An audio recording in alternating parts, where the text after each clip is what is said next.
hire systematically and empower excellence. Today's topic is our process for consistently recruiting top talent in the Philippines. So a little bit about myself. I'm Dave. I'm the founder of Design Source Media, which is a web agency, and the founder of DSM Talent, which is a staffing agency where we've been helping agency owners and business owners find talent in the Philippines. I've been running my agency for 14 years now. I currently manage a team of 21, husband, father of 4 kids.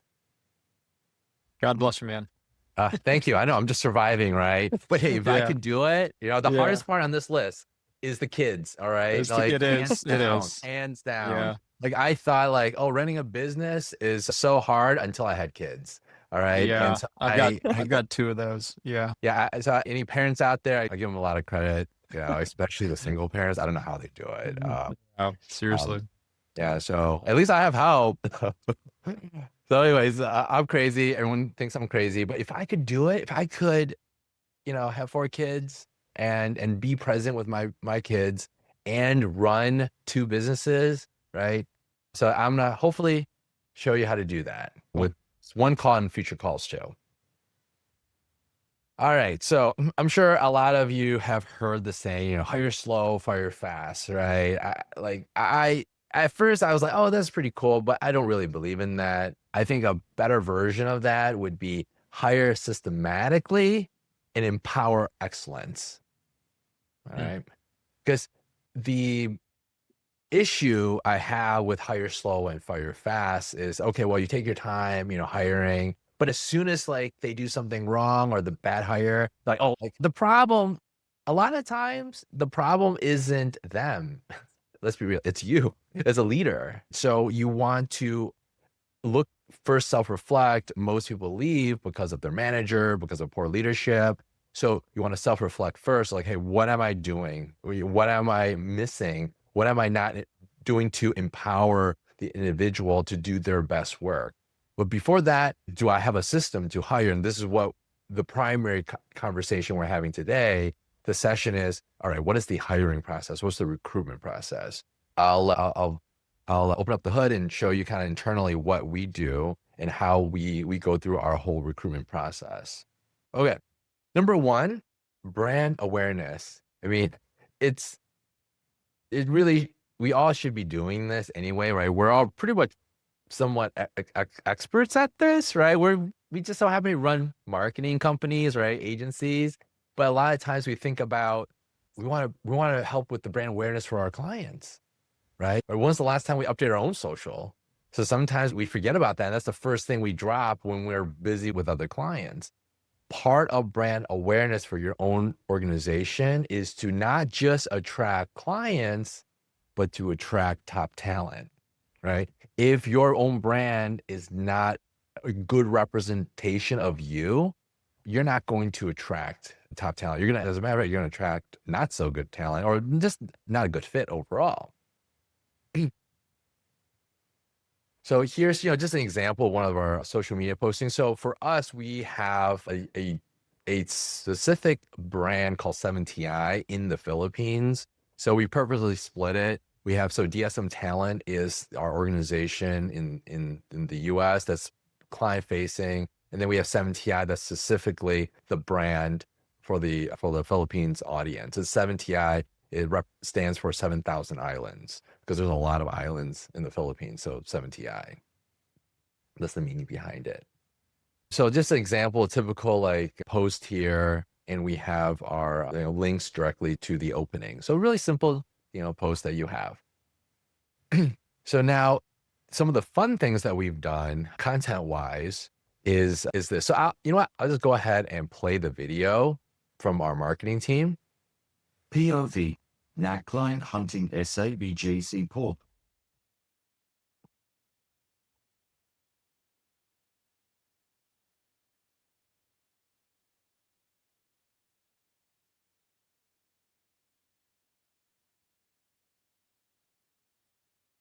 So that little short right there garnered 2.6 million views. Okay. And got 20,000 likes and 1,000 comments and 1,500 shares, right? It's insane, right? And we accidentally stumbled on this, this going viral. But what is this? What happened, right? It was so all around the world, there was this project, this portal project. Let me see if I can, whoops. Yeah. So this portal project, you can go to portals.org, and they've established these portals all over the world. It's pretty cool. It's like this art piece is 24/7. It's live, and it's like a glimpse between different worlds, right? The different parts of the world. And in Manila, it was just set up in January. And so what we did a week later, in the beginning of February, we filmed it. We did this little clip, and it's super hot. And that's how our short popped off, right? So we do fun brand videos like that, or content like that. Another one is another, post that we've done is just short little ad video. And then in here, we just basically, it's like a typical reporter talking about, oh, hey, you should bring on a talent. And then behind the scenes, we have two of our marketers just duking it out, just having fun. And so we're getting reach out this way. So just, again, brand building. And then also we do some behind the scenes content. And again, this is to show off, like, this is who we are, what we're all about. This is the culture behind it. Our marketing team has a lot of fun. And in this scenario, it was one of the beaches, and they were interviewing other expats. I think there was someone from like Germany or Poland. They're like interviewing them, like, what is it like working remotely? What brings you here? And what is it like working with Filipinos? So that's exposure and content creation for both our brands, both for the US side here and for the 7TI side, the Philippine side. So that right there, it starts, see, all of this brand building, I haven't even started the application process yet, right? This is step one.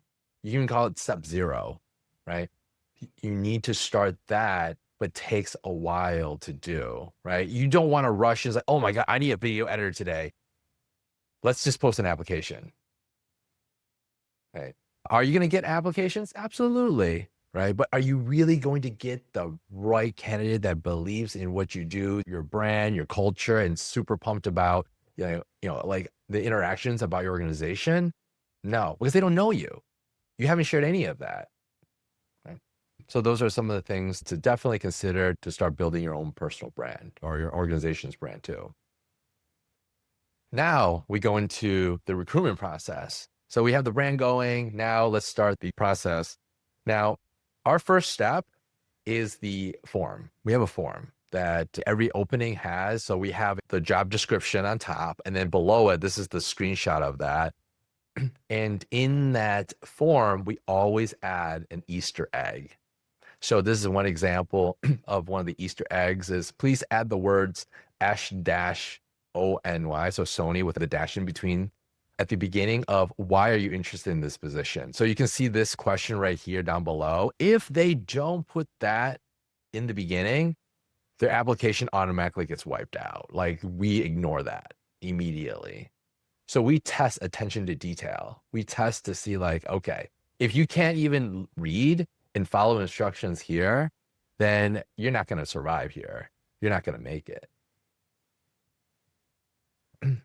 A skills assessment. So the step 2 is, once they complete the application, we send them over to a short usually 5 to 6 question assessment. At least one of the questions will be recorded. So that's another way. We don't, because this is an easy way to see, like, for example, how the candidate's English is, what their body language is, and how, what's your expertise. So it's easy on the candidate, but also easy on us, because we don't want to waste their time, and we don't want them to waste ours either. After the skills assessment, anyone that passes that and are a good fit, then we invite the individual to a first round interview. So usually with our recruiters. And our recruiters are going through, different types of questions, but usually it's pretty, it's not, I wouldn't say boilerplate, but there's a checklist of things that they're confirming. Like, number one, it's like, hey, do you understand that this, we're in the East Coast? So you'll be working East Coast time zones. Tell us a little bit more about yourself, your previous experience. Part of that too is to see if they're telling the truth, right? Sometimes they put stuff in the resume, it may not match with what they're saying, or they can't communicate that. Like, sorry, if you can't communicate with us, even talking about your own resume, your own work experience, you're gonna have trouble when you're in a situation you're client facing and you're talking. And by the way, every single one of our team members in the Philippines, all 22 are client facing. I can take any one of our team members and say, hey, talk to our client in the US, in different parts of the world. So all of our team members are required to do that and are capable of doing that. So as we're doing the interview process, if their English is not up to speed, up to par, they're not going to make it. Then, so either if it's internal hiring or for our clients or agency partners, we have this endorsement, right? These are the candidates we're endorsing. So a recruitment team will endorse to either our execs or the hiring manager or the client, and they see the interview notes, they see the assessment link results, and on the monthly cost of the candidate. So typically for talents, depending on the role, it may range from $1,600 to $2,000 a month full time, right? So that's one of the questions I get asked a lot. Depending on the role, if they pass the endorsement, they may be asked to do a paid test. So typically paid tests are for video editors and for other technical talents like a developer, sometimes even a designer. We have them do a paid test. So how that works is we give them our target audience. We provide the raw videos, music and such, and what we expect the results to be, or even give examples. And then the pay test, typically we pay them between $30 to $50 per test. And work-wise is about 3 to 4 hours of work. So that's typically our piece. So this is one of the quotes I got from Austin from Agency U, right? The video editor, for example, should not define creative. It's the job of the CEO. So one of the most popular placements that we've helped Agency U members and other agency members are video editors. And one of the things is like, oh yeah, I'm hiring this video editor. They should know how to be creative and think about all this. I'm just gonna dump all this raw files, raw video footage to them, and I want them to create something, amazing. Like what? They're not the creative director, okay? You're hiring a video editor. If you're hiring a creative director, that's a different thing. But you're hiring a video editor. So you need to be that creative director, give direction, direct, and then the editor, you're looking at their technical chops. You're looking at how fast they can turn around that video. If you're hiring for a shorts, how good are they with the hooks based on the content that you've given them? And so you want to like cut all that fluff out. But yes, there's still a part of that is creative, but don't make that a majority of it. So this is basically the breakdown of one of the documents that we send out, basically our test kit. In that test kit, we have all these categories. Like, this is your objective, resources provided. Here's the Google Drive for all the files. These are the requirements. This is your compensation, how to succeed in this test, and then our scoring table. So they know how they're being graded, right? This is like the first day in class, right? You want to know how your professor is grading you, right? Not like, oh man, I have no clue and I don't know if I'll pass or survive this semester. So you want to make it crystal clear up front so they can succeed. After that, we have our second round interview. And this is typically the executive and the client interview.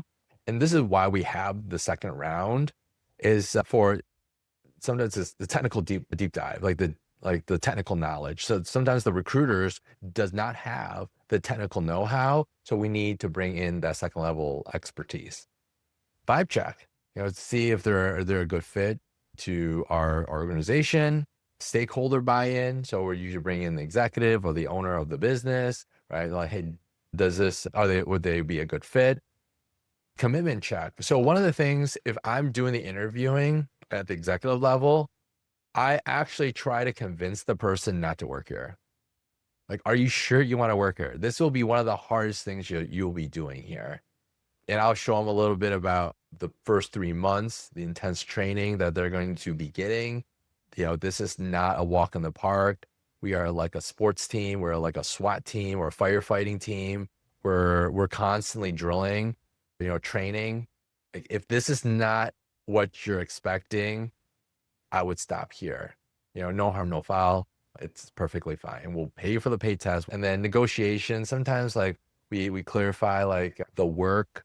Sometimes we talk about benefits. Sometimes we, talk about the salary, just so we're all, you'll notice throughout the whole process, it's setting clear expectations. It started from the branding, right? It's not like, okay, I know what this company and this organization is all about. And then as we're going through the recruitment, is more and more clarity every step of the way for both parties. The first round interview, the recruiter is focused on the skills, experience, and basic qualifications. Okay. The executive or the client is focused on the vision, culture, and the business outcomes during that second round interview. The first round is, okay, questions like, can you use this tool? Walk me through your CV. The other, from the second interview, is more focused on how would you solve X business problems? Why should I trust you with this? And then the first round interview, it's focused on filter out unqualified candidates, where the second one is more like selecting the top one of the short list, right? So that's why we have multiple rounds. But one mistake I hear a lot from stressed out, busy agency business owners, what do you think they do? They don't do this. What do you think they do? Probably just do one interview and just kind of move on, or they rush the process, I'd assume. Yeah, exactly. Like, oh my God, I need a video editor tomorrow. I just lost a video editor. I just lost my contractor, right? I need a video editor. So they go on a site, right? Typically, like if it's in the Philippines, like onlinejobs.ph or some sort of Facebook group or LinkedIn, wherever, right? And they're like, okay, they slap together this application, right? They start getting applications. They're like, okay, they're looking through it quickly. They pick a few. 2-3 people are able to jump in on a Zoom call, and by the end of it, like, okay, you're hired. And you know what happens? About a month, 2 months later, like, man, that person I hired, they don't get it. This is totally off, right? And they're angry and they're frustrated, and like they thought their work was behind before. Their work is now even worse. They're in a worse position, right? Not only they spent time, money, and energy on the new hire, but now they're deeper because now the clients are getting pissed off because the output is not what they wanted. And then, it gets worse. Now the business owner, the agency owner thinks that they're never going to hire anyone else again. And they're going to go solo for the rest of their life. Okay. Or they go back and quit their job and go back to the corporate world or go back to a freelancer again. All right. Like, I've been doing this for 14 years, so I've seen it all. That's the pattern I see a lot, right? You go through this vicious cycle. Okay. So you guys don't have to, right? I'm sharing this with you so you don't do it. After the interview, we have the offer letter. And typically the offer letter, it's pretty straightforward. It's either yay or nay, or in rare cases, they do counter offer and negotiate, but typically that doesn't happen and they take the offer. So that's the recruitment process. Now, what happens after this process, right? So this is the follow-up of the recruitment process, is the systematic education piece. So for us, we have a 3-month talent onboarding process. To just kind of show you a little bit, a sneak peek. You can kind of see we have everything broken down for the first 10 days, day by day, and then week by week down below for the next 3 months. And we show this to the new hire day 1. They see this. Sometimes they quit the first day. Sometimes they quit a week later. That's okay. But it's clear. But most people, when they see this, they're like, oh man, I like this. I appreciate that there is a path. It's like a GPS, right? They know exactly turn by turn what they need to do to succeed here. Not just, okay, well, good luck. This is your first day. But why don't you just follow that one person in our company? They seem to have some free time for you. So why don't you just shadow them for the next few days, right? Good luck. Bye. And then a month later, 2 months later, how come that new hire is not effective anymore? Or they're not helping us? Well, how was your onboarding? Well, your onboarding sucked. That's why. So one of the things that we do to attract a lot of amazing talent is our full benefit stack. Okay. So for example, we offer Social Security, health insurance. So this is unique in the Philippines. There's this thing called PIBIG, and this is a combination similar to it's a savings fund, but also a special government program that provides special lower loans for buying houses and or even big ticket items like a car. And just imagine with this loan or with this program, their mortgage rate, even still high, is 8%. Imagine your mortgage rate at 20%, right? Interest. It's crazy, right? So very, very important. And this program, it's similar to like a 401k match. The company puts into to this savings fund, and then so does the employee. HMO card, health card, 13-month pay, which is unique in the Philippines. So basically, it's around November time period where their base salary, they get an extra bonus, just built in, required by the government. And this fund is usually used for Christmas gifts. In the Philippines, Catholic Christianity is one of the biggest religions. And so 13-month pay, Christmas is a big thing. Minimum vacation days, sick days, 10 days there. The cool thing in the Philippines, unlike the US, there's actually maternity leave. So what happens is that when a mother, has their baby, they go on maternity leave, the employer is required to maintain payroll, like continue paying. And what happens when when the mother comes back, usually after, 105 days later, we would submit a piece of paper a report to the Social Security that they've come back, and the Social Security will reimburse us about a third of their pay back to us. So we've been contributing to the Social Security system. That's one of the reasons why. So that's how maternity leave works. And their severance pay, it is every year that they work for the company, they get 1 month of base pay. So if they work for the company for 30 years, that's 30 months of base pay. Okay, in severance. So what we do in the organization, we keep a severance reserve. This is not our money, it is their money, and the severance is paid out when they leave. Okay. There's caveats too, like severance, where if they're let go due to performance, then they don't qualify for severance. But if it's not due to performance issues, then they qualify for that. This upcoming event, I'm sending the team to South Korea. They actually leave the country. They've been to Hong Kong last year. They went to Disney World in Hong Kong. It's like these fun little events, fun little trip, and they bring their families, they meet up with other talents. It's not just fun, but it's a lot of learning. We do a lot of workshops and exercises and team exercises and leadership training. So a lot of that happens during these events.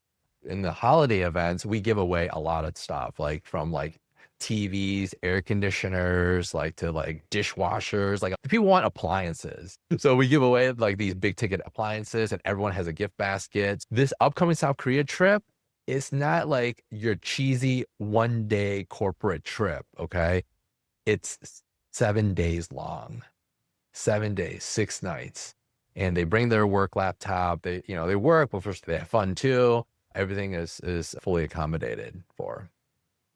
So there's that. We also have company issued gear that we provide. So you can see our before and after. Actually, this is my own EA's setup, Marian's. This is her original before, and then this is her new setup after, new extra monitor, new laptop, keyboard. I believe, is there a new desk too? I purchased desks, chairs, even air conditioners, because work environment is super important to me. I would rather, and also think of it from a business standpoint, right? ROI perspective. If your editor, if you can boost their productivity by 30, 40% is better than hiring a second video editor. Okay. So there's that. And we have a lot of standard operating procedures. That's how we keep everything tracked. broken down by the overview, goal, trigger, access required, step-by-step instructions. We kind of operate like a McDonald's or a franchise. So we have all these SOPs and procedures. Whenever anything happens, we go to the SOPs, we go to the procedures, and we execute on that. Performance and conflict management. We have a 3-strike policy. So on the 3rd strike, they go into PIP, performance improvement protocol. And then if they don't pass that, then they go into termination. But the goal is to not go to the right. Is every time they get to the strike, we try to get them back to the left. If they get into PIP, we get them back into the left. We've had people that have been in PIP that are still working here today. So it's not a death sentence that they're in PIP. Unlike our true goal is when they get into PIP, we go into heavy engagement. We start talking to the individual every single day. And it feels like micromanaging, but it's not. It's about coaching. We're providing coaching. It's like almost like having a personal trainer. Instead of meeting once a week or twice a week, they're meeting every single day, and they're being coached every single day in guidance. And if they fail PIP, it's not on us. It's on them at that point. Again, it's crystal clear. Let's see. And then offboarding, we have a form we complete and we process the offboarding there. It's all about building that company culture, recruiting top talent. It's not just the simple recruiting process. It's about building brand. It's about, of course, the recruitment process, but also once they're hired, you spend all this time by building up your own brand, attracting people, and they finally said yes, right, to join your team. Don't blow it there. Continue, nurture. This is no different than bringing on a new customer, right? You may have, if you haven't already, you'll someday you'll spend thousands of dollars on ads, right? Attracting leads and clients. You find the client says yes, they sign the proposal. Then they're in their system, and then you F up the onboarding. You F up the service delivery, right? Or you deliver the service, but you never ever follow up your own clients because you're so focused on trying to attract new ones. And that's the problem. Don't forget your current customers. Don't forget your current team members, right? And so that's why we focus a lot on continuing education. We do a lot of these events too, which I've highlighted, and performance reviews and so forth. And you can go through like onlinejobs.ph. You can, if you want, specifically for the Philippines, or different Facebook groups. But also what I recommend is you can build a brand like we have in the Philippines to attract top talent, or you can work with us and we can help you with all that and provide the infrastructure, the benefits that you don't have to set up a whole entity in the Philippines to be able to provide that for your team. So anyways, questions, recruitment, thoughts. No, that's great, Dave. I appreciate that. Break for me down, like, how does it work if you are working with an agency, right? And you're hiring, let's say, a video editor and things like that. How does, like, in terms of like compensation work? Like, is the agency paying you all and then you're paying that video editor in the Philippines, or you're just kind of making that connection between the editor and the agency is paying the editor directly? It's the closest thing is it's like an employer of record. So for us, we help facilitate the payroll, the benefits, and the HR. So think of us as your HR team in the Philippines. So from a payroll and invoicing standpoint, is the agency or our clients would pay one invoice. And that invoice includes everything, includes the base salary, benefits, and our fees. Yeah. And that's going to you, right? Yeah, it's going to us. Okay. And then we do all of the heavy lifting, right? We have a separate payroll system, all the taxes that we have to file, all the wiring fees, all the conversion fees. We take care of all of that. Got it. Okay, cool. That makes sense. And then, like, for reporting purposes, for tax purposes, then for like an agency in the U.S., like, how does that kind of get worked out? How does the U.S. It's a service agency? That's a nice thing. As a service. Got it. It's just a service. Mm-hmm. Yeah. So on the accounting side, it's just a service on your end. And then for us, Uncle Sam definitely gets paid, right? We file all the taxes on our end. Yeah. And then the Philippines government, we file taxes on their end too. So we take care of all that. Gotcha. Okay, cool. That's great. So basically the agency, like the US based agency kind of gets like one fee, one flat fee. What if it's you are providing multiple talent, not just like an editor, but an editor, a VA, someone else? How Mhm. does that kind of work then? Yeah, so it's similar. We have agencies that have over 6 people that are going through our services, and once you get over 6, then there's discounts on that. But also full transparency. This is one of the things that all other staffing agencies don't do. We basically cap Mm, ourselves at maximum 35% margins. We don't go beyond that. And got the it. reason for that is we want to make sure most of your dollars are going towards the talent, the individual. Hmm. Because we've heard horror stories of like, yeah, I have this great video editor. I've been working with them for a year now, and all of a sudden they just quit one day. And I've been compensating, I've been paying this agency so much money, the staffing agency for so much money. What happened? And they later find out that, well, they were only getting $500, of the Mm, 2,000 that they were paying, mm, right? They weren't hmm getting any hmm benefits. They weren't getting any of that. So for us, we put a hard cap on our own. And so to ensure, because our mission is to create 1 million jobs in the Philippines for the 7TI hmm side. And our mission here is to help businesses grow and scale. So with that, it's like, if we're just taking a huge cut, that won't work. How'd you compare yourself? And Yeah. I don't like for us, it's we do stuff that's beyond what a typical staffing agency would do. Here's an Okay. example. We have a whole separate Slack workspace just for the talent alone. And then we Mm-hmm. do twice a month called talent talks. Hmm. So it's our talent that comes in, and they have direct access to our HR team, Hmm. and we talk about any concerns that they have or any issues. We also play like fun activities and stuff like that. So we have a really good engagement there. And here's another scenario, like recently, one of our clients, our agency partners, was struggling working with their EA. Hmm. And the struggle, it wasn't so much, it was a mixture, right? It's just like my grandfather used to say, it takes two to tango. So it's a mixture of both parties. It was a scenario of the agency owner just did not know how to develop and train their EA. And then the EA not knowing how to take ownership of their work and take charge and Yeah. assist the business owner. So what Hmm. we've done, no additional charge, is help the both parties, and specifically for the EA, put her through a 2-week direct training with our lead admin trainer, our EA trainer, to basically get them back on track. How do you help the clients, like your all's like clients, if they feel like they have a role that needs to be filled, they kind of identified that need, but they probably don't have like great SOPs already in place for like how the job should get done. Are you able to help like that agency with that and clarify that and what those steps are? Yeah, absolutely. So the nice benefit is that we are an Asking, agency. ask, Asking for a friend, right? Yeah, exactly. ask Yeah, for a yeah, yeah. friend.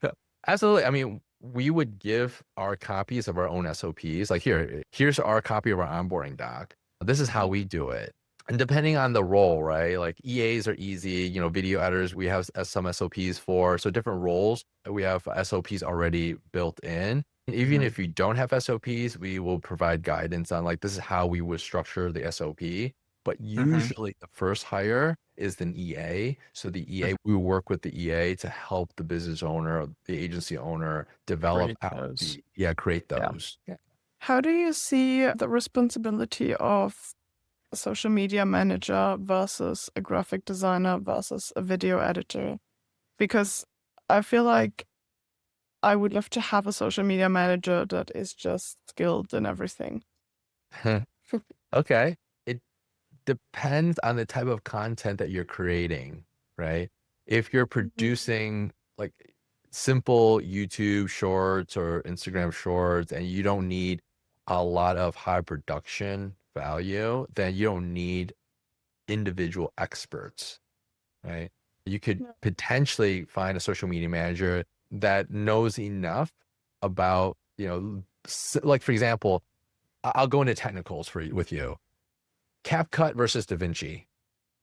Are you familiar with DaVinci Resolve? Right? DaVinci Resolve is a beast of a program, right? Like Hollywood studios would use DaVinci Resolve. CapCut, I could use CapCut. So like there's a big difference. You're a social media manager, depending on the content you're creating, do you really need color grading? Do you need all these technical details, right? Like I'm not going to pretend to be a video editor myself, but you see that's the difference in how much are your clients paying you, right? And what type of delivery are you offering? And what kind of service are you offering? It will depend on the type of structure that you need.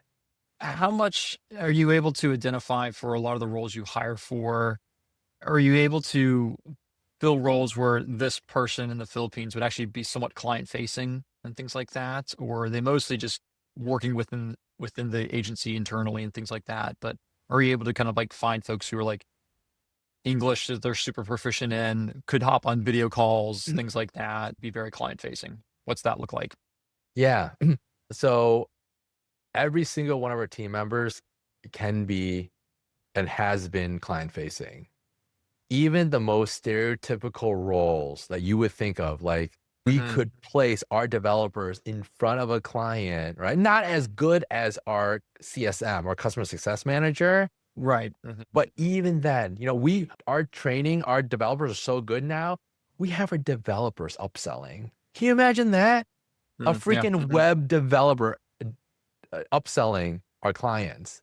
All right. So we have our like in naturally, not like, oh, they're trying to push a sale. It's like we're answering a technical ticket and they're like, hey, I noticed that your site, the section, there's a new feature, a new update for this. Our developers are talking to our customers and just offering advice and upselling. And all of our team members, they can pick up a phone. There's a soft phone that they can call. Actually, we use Go High Level. So they use the soft phone through Go High Level. They can, of course, email. They can jump on a Zoom call with the client. And whenever we do project calls, our CSM would bring in either the expert, so either the designer or the developer, depending on what phase they're in with the web project. So they can ask questions. They can go into technicals with the client. Cool. Gotcha. And the time difference, like obviously they would know that way ahead of time in terms of like, hey, this company, our company, my company, if you're hiring for my company, basically FilmSpire, like, oh yeah, we're East Coast time. Basically you'd be expected kind of like be on those East Coast hours, particularly if it's really client facing or anything like that. That's an expectation, right? Yeah. So it's East Coast compared to Philippine time or Manila time is 12 hours right now, especially with the daylight savings. It's exactly 12 hours now. Yeah. And yeah, they're working the night shift. But for us, we provide a bit of flexibility. You know, there's not like we have a hard clock in time or hard clock out time. If they need to go and make dinner for the kids or go you know, do something, you know, that's fine. Just make sure you get your work done. Right? Yeah. Are you able to help distinguish like for them, like what would be or maybe even then for the client, like how much work would be considered a part-time versus how much work would be considered like worthy of a full-time kind of role? How does that break down? We don't actually have any part-time roles in our organization. Cool. We do have, so there's basically a split of full-time hires, which are all part of our company. And then we have contractors. So that's how we have a split. So all of our full-time hires, usually we bring on contractors when it's stuff that it's a one-off thing. It's like, for example, it's like, we don't do photography. So we would hire a photographer as a contractor. So it's not non-core stuff. Or we have overflow. We're like, oh man, we have all these projects and there's this project that we need some additional help on, extra hands on. So we bring in a contractor, just build a small bit of this project, but we still have a lead developer, a lead person on our team that will check everything. Got it. Okay. Cool. All right. Cool. Yeah. What else? Any other questions? Org structure.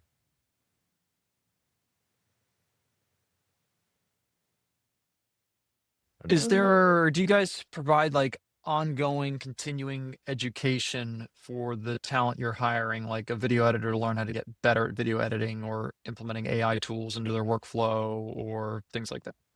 Absolutely. That's a great question. We do. That's part of the talent talks. And also we are now pushing more AI. training. So we want to empower. It's like, for example, for executive assistant, it's not about just tagging emails and putting them, in a certain order. It's about utilizing the AI tools so they have more leverage, right? Time leverage, and to be able to focus on higher level stuff, be more creative, to help their executive focus. So ultimately, our EAs are becoming like business owners, and not just our Yeah. EAs, our whole team. We're becoming that. Do you ever recruit or hire for not necessarily EAs, but like more like PAs, like personal assistants for someone who's like, my household, my family is crazy, and scheduling for stuff for my kids, or my oil change for this, or pickups for that, or anything like that? Do you have Yeah, actually, I think you say that. Yeah, my EA helps me with that sometimes. Like I have a parent teacher conference, so she makes sure that it's scheduled on my calendar, or like it's like an anniversary, or Yeah. birthday coming Yeah, up, right, and right, I'm right. like, hey, I need Right. some help here. Yeah. Like what gift should I buy? Right, What should I right, prepare right. for this? Right? Or can you make that a dinner reservation for me? So you could totally do that. The point of like your executive assistant, it can help you with some of the personal stuff, but it's Yeah. to keep you in your flow state, to Right. help Yeah. you work optimally and Yeah. efficiently. So yeah, absolutely. Cool. Okay. Yeah. I'd seen a couple other like similar staffing agencies, and they're like, oh yeah, we have like EAs that are clearly like for your business and stuff. We also have like PAs for families that are like, they like have a big family, or just so many things that the household of a family needs help with some extra things too, and doing that. Yeah. Yeah. Well, depending how I figured busy you there are, could be you some might need crossover. both. You You might might need need both. Yeah. two, right? Yeah. Seriously. Uh, Yeah. Yeah. I don't have 4 kids like you, but I got 2. But yeah. Yeah. Yeah. Exactly. So Cool. if you, let's say you work with an agency, you probably kind of do an interview with like the owner on like what they need, etc., and then Yeah. you go out and find the specific person, or Yeah, so our Okay. process is we have the initial like strategy call, a consultation call, and see if we're a good fit. And then after that, if they want to move forward, then we go through a onboarding process. And the part of the onboarding process is really simple. The business owner, agency owner fills out one form, and that form is just a questionnaire. And we take that and we turn it into our role blueprint document. Actually, I built out a training module on the role blueprint in Agency U. So you have a copy of what we do. And we put that together for the agency owner. And we share that as like, hey, this is based on your answers to the questions. This is the perfect person, or close to perfect person, that you're looking for based on your needs, right? And we have that. And once that is approved, then we go into the recruitment. We don't just immediately say, all right, you need EA, we just randomly find an EA, right? We want to make sure it's good alignment. Yeah. How did you get connected to Austin and Agency U? And then how many do you feel like Agency U agencies do you work with? Okay, that's a great question. I got connected with agency a little over 2 years ago, and I signed up because I wanted to grow my agency, just like everyone else here. And Yeah. I went through the whole program, and I would start off focusing on my website, and I wanted to learn email marketing. I remember seeing a video from Austin about the AI tools. He did an AI tool. And I think and also Instantly, he was like, I don't know if he still does Instantly. So that's kind of how I met Austin by accident. And then I met Gilberto. And then over about a couple of months, year later, I was like, hey, you know what? There's this, like, I've been getting asked a lot about staffing, and I've done this for other agencies before, but I haven't really officially started. And that's how DSM Talent was born. And so it was actually through Agency U and the help of Agency U that DSM Talent was started. So I'm Cool. really grateful for Agency U and the team. And you can ask Gilberto or Austin, like what their experience with me and other members working with us has been. Cool. They sent us a Cool. lot of referrals, and I really appreciate that. And we want to make Yeah. sure we take care of the members. But Cool. I do this pro bono. Like I don't Yeah. get Yeah. paid Yeah. by Austin, and I Mhm. just want to help out. Yeah. So, Yeah. That's awesome. That's great. for your questions and being here. If you have any other questions, feel free, reach out to me. You can always message me in Slack, and I can help you out. And even if you're like, you're not, you don't need like the services. If you just want me to take a look at, hey, I'm looking at trying to recruit myself, that's perfectly fine. You just want me to look at your application, right? I can give you some feedback there. Okay. Cool. Awesome. So happy to help. What do next steps Yeah. look like with you, Dave? Just here, I put it in the chat here, is dsmtalent.com, and there's on the bottom of the site, there's a calendar. You can just book a call there. Perfect. Thank you. All right, well, appreciate it. Well, I want everyone have a wonderful weekend.